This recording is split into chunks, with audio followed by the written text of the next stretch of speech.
मरताना रावणाने लक्ष्मणाला दिले होते हे सिक्रेट व प्रभावशाली मंत्र, ज्याच्या जोरावर कोणीही करू शकतं जगावर राज्य. रावण कर्माने राक्षस होता, परंतु जन्माने ब्राह्मण होता आणि एक महान विद्वान देखील होता. म्हणूनच भगवान रामाने लक्ष्मणाला रावणाच्या मृत्यूच्या वेळी ज्ञान मिळवण्यासाठी पाठवले. त्यावेळी रावणाने लक्ष्मणाला अशा काही गोष्टी सांगितल्या ज्यामुळे माणूस आयुष्यात हवं ते कमवू शकतो. रावण हा केवळ एक पराक्रमी योद्धाच नव्हता, तर तो असाधारण ज्ञानाचे भंडारी होता. जीवनातील विविध विषयांवर त्याला असामान्य ज्ञान होतं, परंतु आपल्या अहंकाराने त्याने आपल्या पत्नाला आमंत्रण दिलं. लंकेच्या रणांगणात रामाने रावणाचा पराभव केल्यानंतर मृत्यू जवळ असताना लक्ष्मणाने त्याच्याकडून महत्त्वाचे जीवनमंत्र घेतले. रावणाने दिलेले हे ज्ञान आजही अनेकांना मार्गदर्शन करू शकते. या मंत्रामध्ये सफलता, संयम, व्यवहारज्ञान आणि आत्मसंयमाचे रहस्य समाविष्ट आहे. हे मंत्र काळाच्या कसोटीत उतरणारे आहेत आणि जीवनात सकारात्मक बदल घडवून आणू शकतात. चला तर जाणून घेऊया हे अनमोल मंत्र, जे प्रत्येकाने आपल्या जीवनात लागू केले पाहिजेत. 1. योग्य वेळ निवडणे. रावणाने लक्ष्मणाला सांगितले की जो माणूस योग्य वेळ साधतो त्याला कधीही अपयश येत नाही. हा मंत्र आपल्याला वेळेचे महत्त्व समजावतो. कोणतीही कृती करण्यासाठी योग्य वेळेची निवड आवश्यक आहे. जर एखादं काम योग्य वेळेत पूर्ण केलं तर त्याचा परिणाम अधिक चांगला होतो.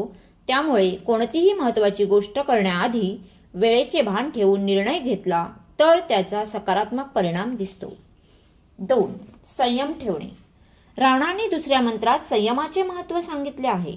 विचारांची स्थिरता ही यशस्वी होण्याची गुरुकिल्ली आहे. जेव्हा आपण संयम ठेवून विचारपूर्वक निर्णय घेतो तेव्हा आपल्याला योग्य तो मार्ग निवडता येतो. अशांत मनाने निर्णय घेतल्यास त्याचे दुष्परिणाम होऊ शकतात. त्यामुळे जीवनातील आव्हानांना सामोरे जाताना संयम आणि स्थिरता हे आवश्यक घटक आहेत. या मंत्राने आपल्याला विचारशील बनवलं पाहिजे. 3. इच्छा आणि अभिलाषा नियंत्रित करणे.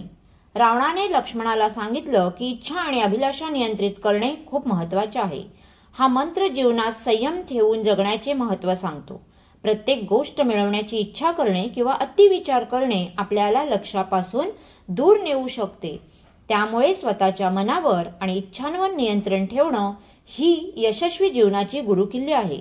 आत्मसंयम वाढवला की आपल्या निर्णयांमध्ये स्थिरता येते. 4. दुसऱ्यांशी आदराने वागणे.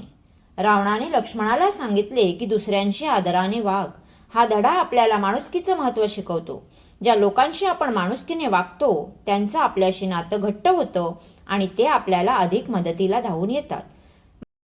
माणसांमध्ये सन्मानाने वागण्याची वृत्ती आपल्याला जीवनात खूप पुढे नेऊ शकते. दुसऱ्यांचा आदर करणे ही यश मिळवण्याची खरी गुरुकिल्ली आहे. 5. अखंड शिकत राहणे. अखेरचा मंत्र म्हणजे अखंड शिकत राहा.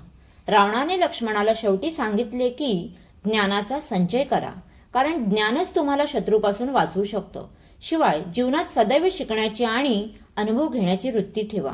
नव्या गोष्टी शिकण्याची सवय आपल्याला परिस्थितीचा सामना करण्यासाठी सज्ज बनवते. जीवनात यशस्वी होण्यासाठी ज्ञान आणि अनुभव यांना खूप महत्त्व आहे.